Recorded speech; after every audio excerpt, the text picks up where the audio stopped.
Students, अपनी पिछली classes में हमने सप्तदशः पाठ चाणक्य, है ना, तो चाणक्य जी के बारे में हमने पढ़ा था। और आज हम चाणक्य नीति, आज हम इनके अभ्यास के प्रश्नों को देख लेते हैं, इस पाठ के अभ्यास के प्रश्नों को।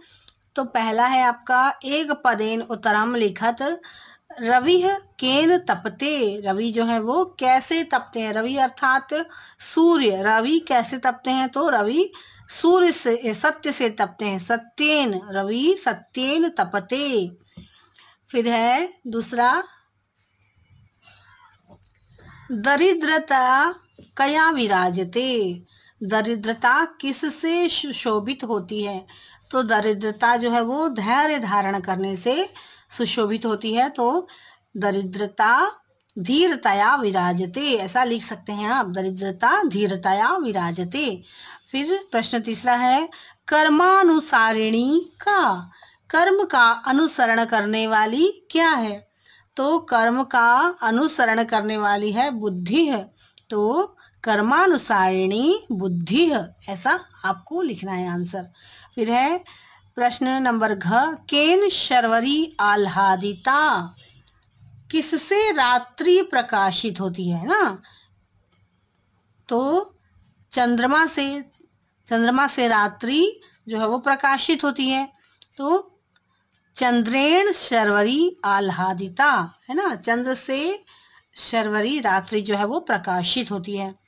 इस तरह से अगला है आपका प्रश्न, प्रश्न नंबर अंग, कुरूपता कया विराजते।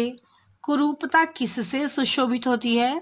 तो कुरूपता जो है वो शालीनता से सुशोभित होती है। शालीनता को शील भी कहा जाता है, शीलतया, शील और शालीनता से सुशोभित होती है कुरूपता। तो कुरूपता शीलतया विराजते, ऐसा लिख सकते हैं आप, कुरूपता शीलतया विराजते। अगला है आपका प्रश्न नंबर दूसरा, एक वाक्येन उत्तरम लिखत। एक वाक्य में आपको उत्तर लिखना है इसका।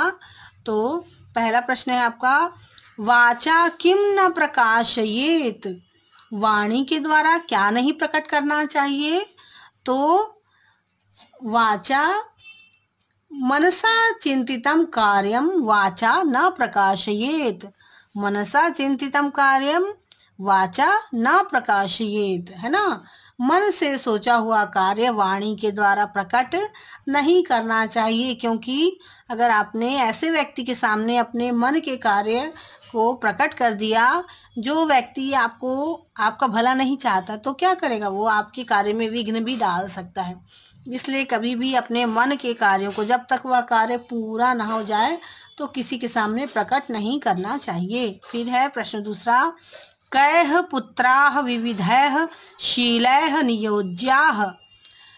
कि किनके द्वारा पुत्र विभिन्न सदाचरणों में लगाने चाहिए, है ना।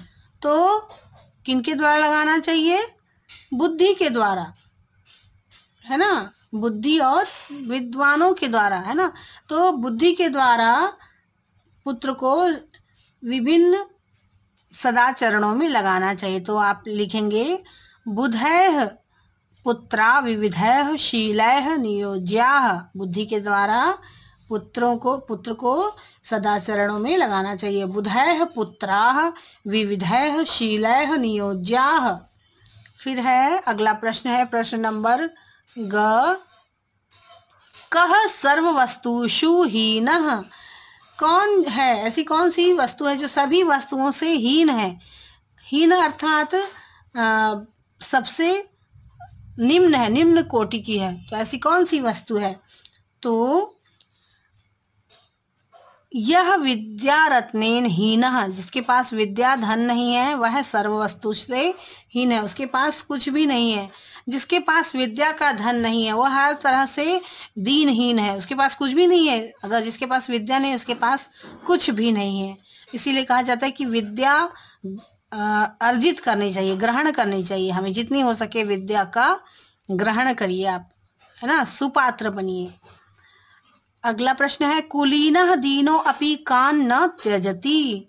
कुलीन लोगों के द्वारा दीन हो जाने पर भी, गरीब हो जाने पर भी कौन से ऐसे गुण हैं जिनको वो त्याग नहीं करते, जिनका त्याग नहीं करते हैं? कुलीन पुरुष निर्धन होने पर भी अपने सच्चरित्र को नहीं छोड़ते हैं। तो क्या लिखेंगे आप इसका आंसर?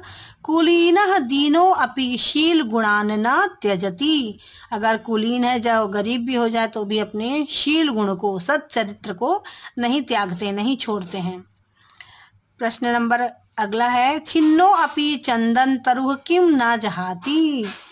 कि कटा हुआ होने पर भी चंदन का पेड़ क्या है जो ऐसी क्या वस्तु है जो चंदन का पेड़ कट जाने पर भी नहीं छोड़ता है? तो चंदन का पेड़ जो है वो अपनी गंध, अपनी खुशबू, अपना गुण नहीं छोड़ता है कट जाने पर भी। छिन्नो अपि चंदन तरुह गंधम न जहाती।